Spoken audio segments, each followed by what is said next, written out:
Good morning, guys. Welcome to my third vlog about the coaching process. I'm sorry about the sound, but it's a bit windy today. We're training outside.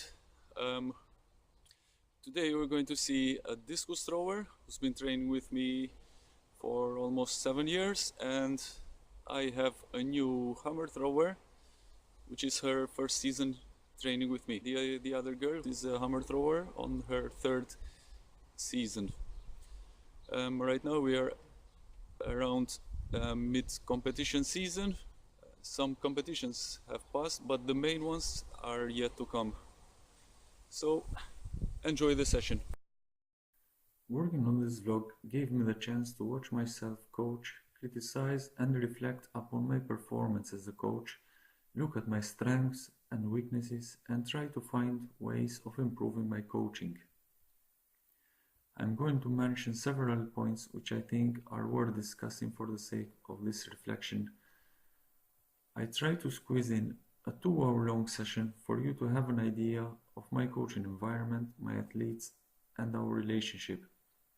Some parts of this video will be played in faster speed since I wished to include clips from every part of this session, from warming up to cooling down.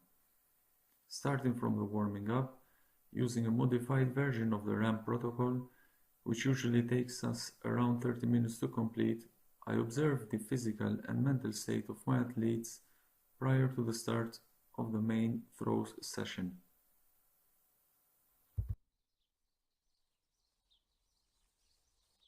Right, so this was a glimpse of what we usually do in the warm-up. Now we go to the main stadium for the throwing sessions.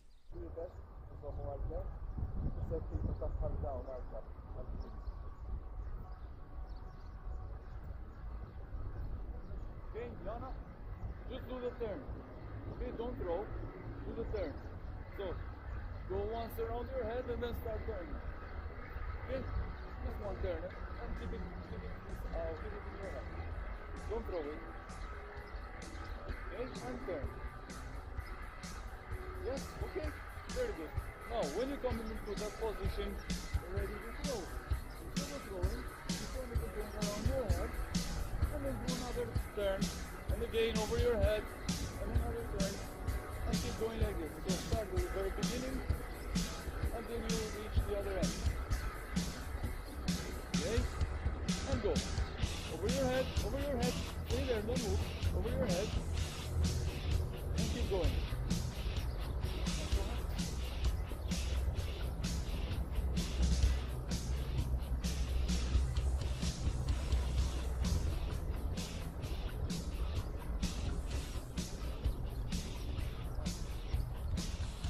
Alright?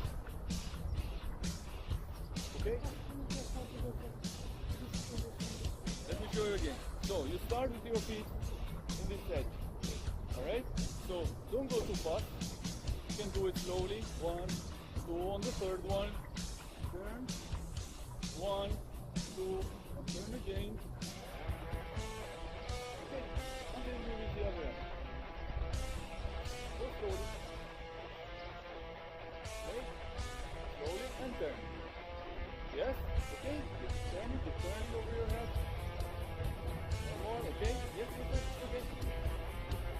Alright, now on the last one, throw it. Okay, so do one more from there and throw it. But this one is doing this well. You get used to it. I to get orientation in the circle. You know where you have to go. So you realize your feet were not parallel, you're going this way. So next time, put your right leg further to the side. And turn the left until it comes in line with the right. Okay, so if you put your right leg here, your back will be facing on the other side. If your right leg is here, your back will be facing here. Okay? So it should be, remember, right angle here. So after you turn, they'll come parallel. Okay, do just one, let me see. Okay, slow and go. Yes, okay. Alright. Very good. Now, turn and throw. That's it. Coaching is described by various authors as a structured improvisation or an opportunist improvisation. Therefore, it is important for me as a coach to be fully aware of my athlete's condition on the day to make the necessary improvisation, know what to expect from them, so I can help them better. As a matter of fact, my youngest athlete is going through a rough time now that she is sitting for her GCSE exams, so the studying has taken priority over training for the time being. That has been reflected on her performance lately, where she is finding it harder to concentrate during the sessions. For this reason, I reduced considerably the number of full throws during the throw session and even removed one strength training session per week.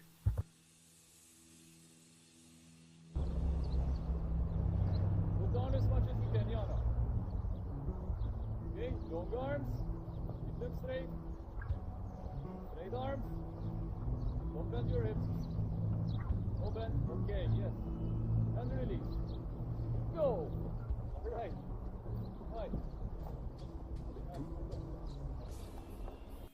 Through coaching athletes of different ages and levels of ability for 14 years in amateur sports setting, I've developed my coaching philosophy throughout these years to be an athlete-centered one, with the athlete first and winning second. The nature of our sports requires athletes to be independent.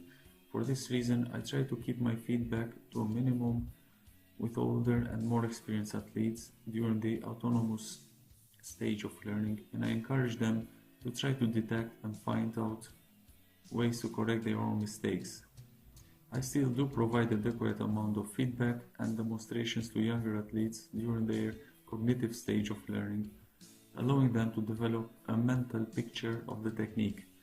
Often I break down the skill into smaller, less demanding parts of it, which athletes find easier to learn, with the intention of connecting the pieces together at a later stage. I tend to do my best to create a positive environment and a healthy coach-athlete relationship, since it is fundamental in the process of coaching, because its nature is likely to determine the athlete's satisfaction, self-esteem, and performance accomplishment. Going back to this particular coaching session, I'm now realizing that I'm not the perfect coach I used to think I was. I could see myself giving appropriate feedback at the right time, but sometimes I feel I gave a lot of it. I'm afraid I overloaded the athlete with too many instructions to follow. I was able to demonstrate the correct technique to the new younger athletes, but at the same time I was not giving them enough time to practice the skill. Almost every time I told them what went wrong and did not offer them the opportunity to discover for themselves more often. Every session I dedicate some time to feel them throwing and analyze the technique there and then, and it usually works on detecting errors and improving performance. I could do it more often though. This way they can watch themselves perform and try to identify their own mistakes. I believe that through watching themselves perform, the learning process will be accelerated. Providing cues before and on key moments during the throw to keep them focused comes naturally to me with every athlete, but I realized that I hardly asked them any questions about their performance. How did it feel? What was good and what went wrong? I guess I need to work a lot more on asking them questions about their performance to help them become conscious and rely on their own senses and their intrinsic feedback, especially during the second stage of learning, the associative stage, to produce self-sufficient athletes, as mentioned by Fitz and Poser on 1967.